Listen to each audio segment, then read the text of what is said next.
Hello, welcome back to Rameses II channel. My name is Manoucher Khorasani, and today I'm going to show you an exceptional piece made by late Haj Hossein Farajian.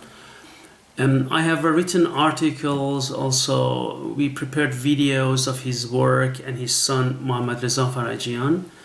I was honored to know Haj Hossein Farajian, a legendary smith and sword maker and also dagger maker, different types of edged weapons from Iran. He lived in Zanjan, and Haj Hossein back then made some exceptional pieces, and I provided him with information, and one of them is a Khopesh, an ancient Egyptian sword, Khopesh. This is this sword which you are going to see.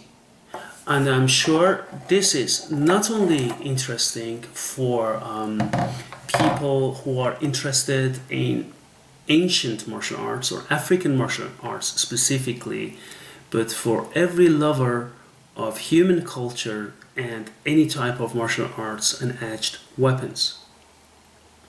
This is the sword I'm going also to show you, and the different parts of this sword, of this Khopesh, and also how it handles and the specifics of it. Okay, the blade is cast of bronze, copper alloy bronze, and then later on these are either engravings which were made by hand by Haj Hossein Farajian, which describe the events of a battle between Rameses II and also the Hittites. All these inscriptions are taken from there, and also the drawings on which are also on the scabbard.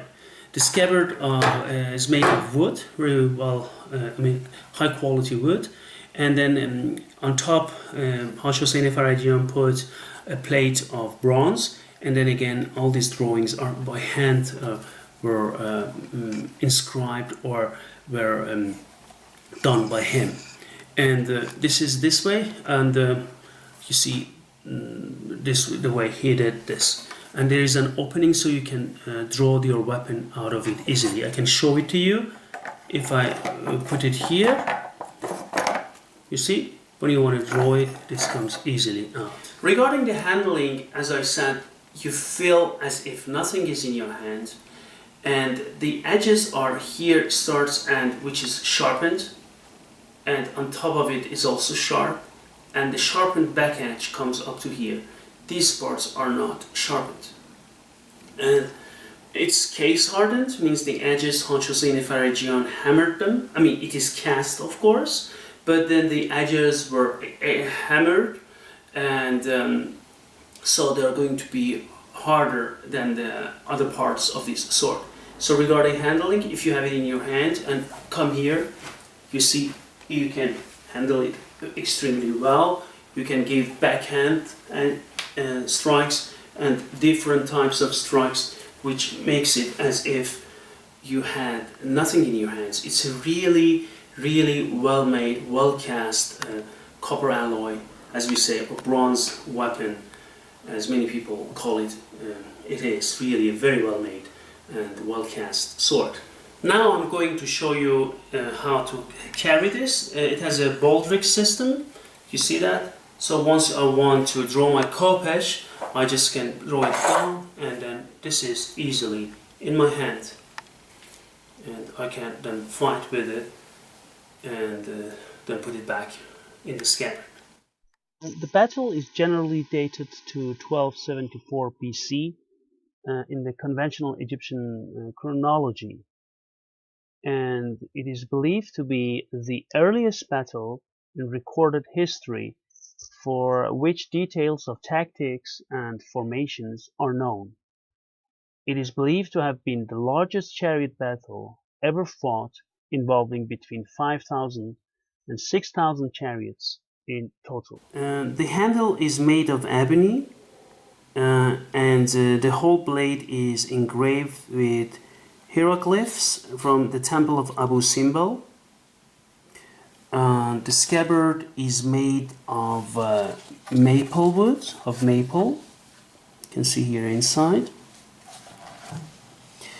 and covered with sheets of copper alloy, and some battle scenes of the Battle of Kadesh at Abu Simbel temple are engraved on these sheets. I'm going to show them to you. Here you can see Ramses II shooting with a bow on a chariot, and here you can see sitting on a throne, and also other parts of the scabbard here.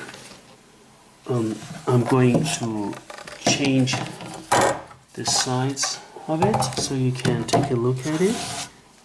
Here again, see this, and again shooting on the chariot, Ramses II, and how he is riding over his Hittite enemies.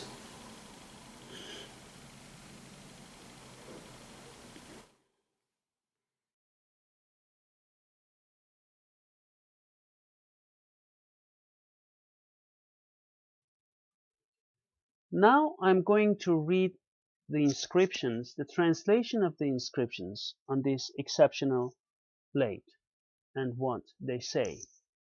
The inscriptions read, "It was the 9th day of the 3rd month of the inundation season, in the 5th year under the majesty of Ramses II, given life.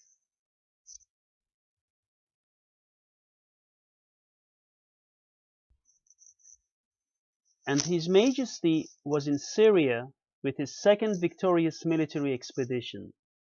There was a perfect awakening with life, prosperity, and health in the tent of His Majesty on the ridge south of Kadesh, and His Majesty appeared in splendor like Ra rising. He assumed the panoply of his father Mont, and the Lord set out, proceeding northwards. His Majesty approached the south of the town of Shabtwn. 2 Bedouins came to say to His Majesty from those brethren who were great men in the household of the land of Khatti. We are sent to say to His Majesty, we will act as the servants of Pharaoh, live, prosperous, and healthy. And when we do, we will depart from the enemy of Khatti. Further, the enemy of Khatti is sitting in Khyrbw to the north of Twni, and he is too afraid of Pharaoh, alive, prosperous, and healthy, to come southwards. But the Bedouin falsely spoke those words they spoke to His Majesty, for He of Khatti had caused them to come to see where His Majesty was, and to prevent the preparation of His Majesty's soldiers for fighting against the enemy of Khatti.